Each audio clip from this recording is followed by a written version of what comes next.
Bismillahirrahmanirrahim. Assalamualaikum adik-adik. Gimana kabar kalian? Masih sehat kan? Masih semangat untuk belajar kan?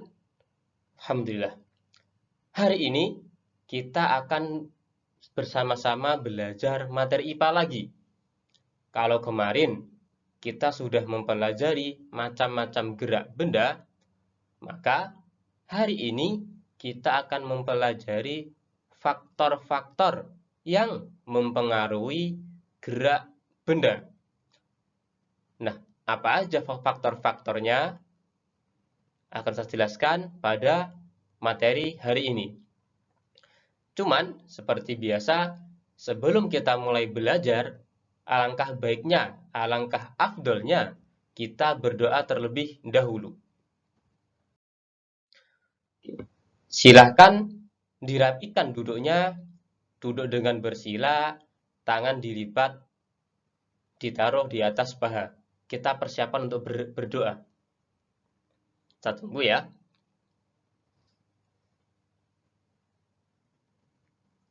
Bagaimana? Udah rapi semuanya? Udah dilipat tangannya? Udah duduk dengan bersila, duduk yang rapi? Alhamdulillah. Kalau sudah rapi, yuk sama-sama berdoa. Doa sebelum belajar. Allahumma sholli ala Muhammad wa ala ali Muhammad. Raditu billahi rabba wa bil islami dina wa bi Muhammadin sallallahu alaihi wasallam nabiyya. Rabbi zidni ilma warzuqni fahma waj'alni minas shalihin. Allahumma hdini li ahsanil akhlaq la yahdi li ahsaniha illa anta washrif anni sayyi'aha la yashrifu sayyi'aha illa anta.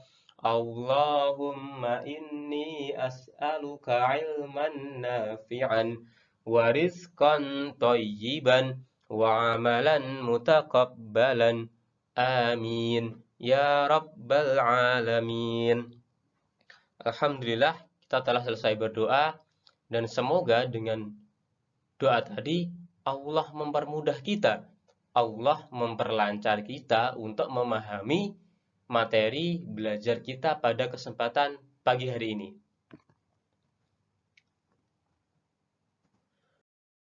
Nah, sebelum Ustadz lanjut ke materi utama kita, yuk kita sama-sama terlebih dahulu mereview atau mengulang kembali materi yang telah kita pelajari pada kesempatan yang lalu atau pada pekan lalu. Oke. Benda bergerak dengan cara bagaimana? Dengan cara apa benda bergerak? Ada yang masih ingat kan? Ada 5 kemarin. Yang pertama apa coba? Oke, yang pertama ada menggelinding. Benda bergerak dengan cara menggelinding. Contohnya apa kemarin? Yaps, contohnya adalah bola yang ditendang mendatar di atas tanah. Maka bola itu dia bergerak secara atau bergerak dengan menggelinding. Yang kedua ada jatuh. Contohnya adalah benda yang dijatuhkan dari atas ke bawah. Maka benda itu akan bergerak dari atas ke bawah yang dinamakan jatuh. Kemudian yang ketiga ada memantul. Contohnya bola adalah bola bekel ketika dimainkan, maka dia akan memantul. Contohnya lagi adalah bola ketika dia ditendang dan mengenai gawang, maka bola tersebut akan bergerak memantul.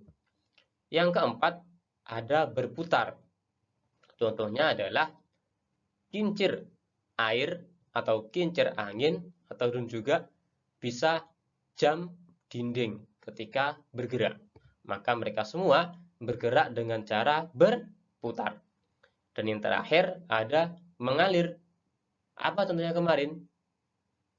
Ya, contohnya adalah air. Entah itu air sungai, entah itu air keran, maka mereka semua sama pergerakannya, yaitu mengalir. Nah,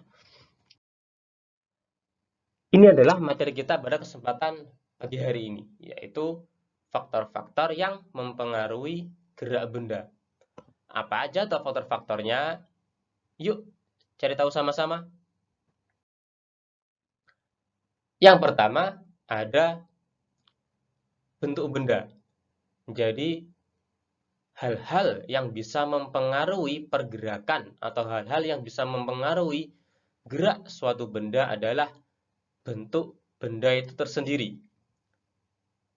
Benda yang berbentuk lingkaran, yang berbentuk persegi panjang, yang berbentuk persegi empat, yang berbentuk segitiga, mereka bergerak dengan cara yang berbeda-beda.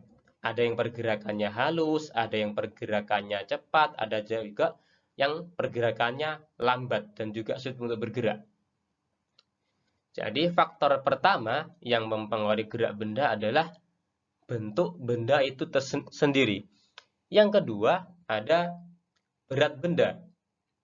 Jadi selain bentuk benda, berat benda tersebut juga mempengaruhi pergerakannya. Yang ketiga, ada kondisi permukaan lintasan benda itu bergerak. Jadi ada 3 faktor yang mempengaruhi gerak benda. Yang pertama, bentuk benda.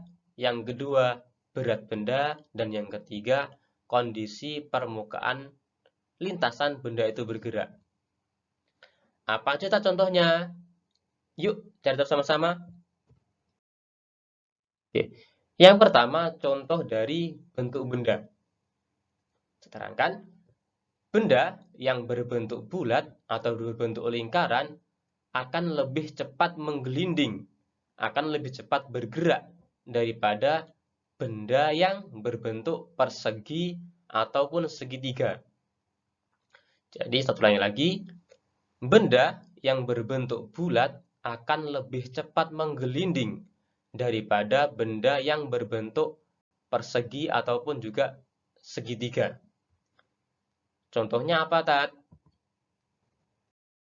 Nah, sebelum Tat kasih contoh, kalian tahu nggak mengapa roda itu berbentuk lingkaran, bukan berbentuk persegi? Mengapa roda sepeda, roda motor, dan roda mobil dia berbentuk lingkaran, bukan berbentuk persegi? Ada yang tahu jawabannya? Nah, yuk cari tahu sama-sama. Oke. Karena roda yang berbentuk bulat atau berbentuk lingkaran, dia akan lebih cepat bergerak, sehingga kendaraan yang kalian kendarai akan bergerak lebih cepat dan juga lebih mulus. Contohnya adalah motor yang ada di layar HP kalian itu.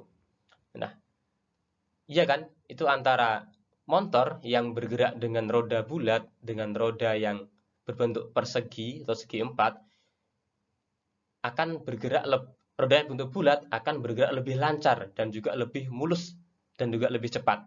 Sedangkan motor yang menggunakan roda berbentuk persegi akan bergerak lebih lambat dan juga dia sulit untuk bergerak. Makanya motor itu ataupun sepeda kalian juga mobil kalian didesain rodanya berbentuk bulat agar mudah untuk bergerak.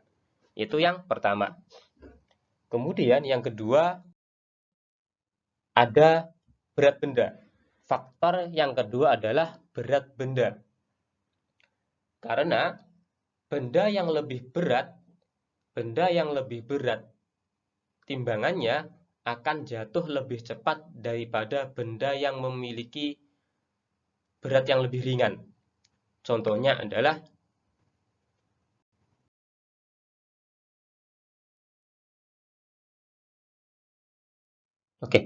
di sini Ustadz punya 2 benda. Yang pertama adalah batu, kemudian yang kedua adalah daun.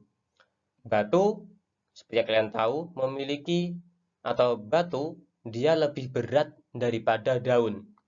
Jadi, ketika batu dan daun dia sama-sama dijatuhkan, maka yang lebih cepat jatuhnya adalah batu. Nah, itu dia adalah faktor yang kedua, yaitu berat benda. Kemudian, yang ketiga ada bentuk permukaan lintasan. Benda, dia lebih mudah bergerak di lintasan yang halus dibandingkan dengan permukaan yang lintasannya kasar. Contohnya adalah motor akan lebih mudah untuk dikendarai, akan lebih mudah untuk bergerak ketika dia dikendarai di jalan aspal. Karena apa? Karena jalan aspal itu dia halus dan juga rata. Makanya motor lebih mudah bergerak. Namun, ketika motor dikendarai di jalan yang penuh dengan batu atau jalan makadaman yang sebagaimana kita ketahui, maka dia akan sulit untuk bergerak. Karena jalannya tidak halus, jalannya, kalau bisa Jawanya, gronjalan, jalannya tidak rata, maka motor sulit untuk bergerak di sana. Nah, itu tadi adalah faktor-faktor yang mempengaruhi gerak benda. Apa aja tadi yang pertama? Yaps, yang pertama ada bentuk benda. Jadi, benda yang berbentuk lingkaran, dia lebih mudah menggelinding daripada benda yang berbentuk persegi ataupun juga segitiga. Yang kedua, ada berat benda. Jadi, benda yang lebih berat, dia lebih mudah untuk atau lebih cepat untuk bergerak daripada benda yang memiliki volume yang ringan atau memiliki berat yang ringan. Itu yang kedua. Dan yang ketiga, faktornya adalah bentuk permukaan lintasan. Jadi, lintasan yang halus, lintasan yang rata, itu lebih mudah untuk benda bergerak daripada lintasan yang tidak halus dan tidak rata. Seperti tadi, motor akan mudah dikendarai di jalanan yang halus, di jalan aspal yang halus, dan akan sulit dikendarai ketika berada di jalan makadaman. Oke, mungkin itu sekian dari Ustadz. Ada 3 faktor yang mempengaruhi gerak benda. Silahkan diingat-ingat. Kalau belum paham, silahkan ditonton lagi videonya, dipelajari lagi. Semoga kalian bisa paham. Oke, kita telah sampai pada penghujung materi. Dan untuk menutup kegiatan kita pada kesempatan pagi hari ini, seperti biasa, yuk kita berdoa sama-sama dengan cara duduk rapi terlebih dahulu. Silahkan dirapikan duduknya, duduk dengan bersila, tangan dilipat, ditaruh di atas paha. Kita tunggu ya.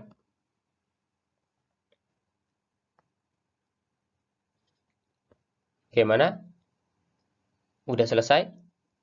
Udah rapi duduknya?